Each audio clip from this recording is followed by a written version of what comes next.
This is Jorge Rivera with FirstCoast.tv. We find ourselves here in the Center for Spiritual Living, and I'm here with Minister Ken Wilcox. And the Center for Spiritual Living has an event on September 1st. It'll be amazing. It's going to be at the First United Methodist Church on King Street, where the pumpkins are, for those of you who live here in St. Augustine during October. And they're having an interfaith event, people from all over. And we want to know more, so here's Ken. Sure. We're so fortunate here in St. Augustine because there's a whole group of interfaith ministers. It's not just the Center for Spiritual Living St. Augustine. It's also Temple Bat Yam. It's the Methodists, it's Catholics, it's Buddhists, Hindu, Muslim, and we have some people from the First Citizens, Native Americans, that are going to be participating. And what we're doing is we're coming together to explore the possibilities of one people, one voice.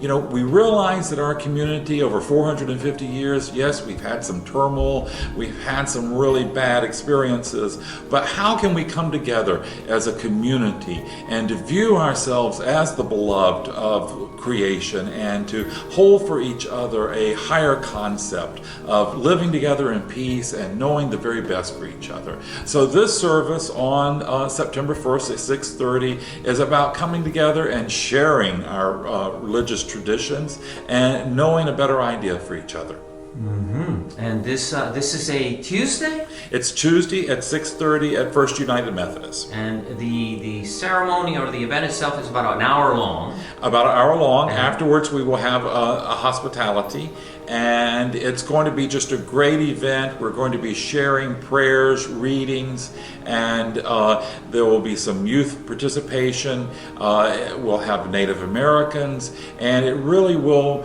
make people feel inspired and encouraged that this community has a better day ahead of it, and that better day will be achieved through our love and our understanding one another and appreciation of our differences, but at the same time bonding together as a community. I think that's awesome, and everyone gets to get to know each other, Exactly. respect each other. Exactly.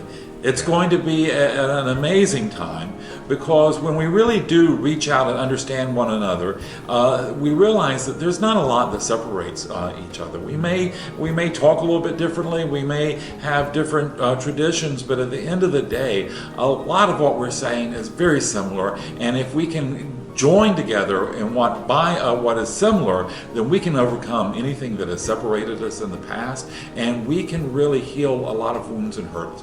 And by doing that, we can really open ourselves up to a new vision, a new possibility, a new community that's been talked about in Scripture, that wonderful shining city on the hill.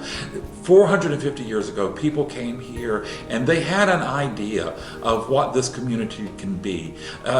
Yes, it went off the track from time to time, but together we can come together and say, yes, this is what we want. We want a place where our children are happy, where every child is encouraged to be the very best that they can be, and to see each other as examples of the beloved.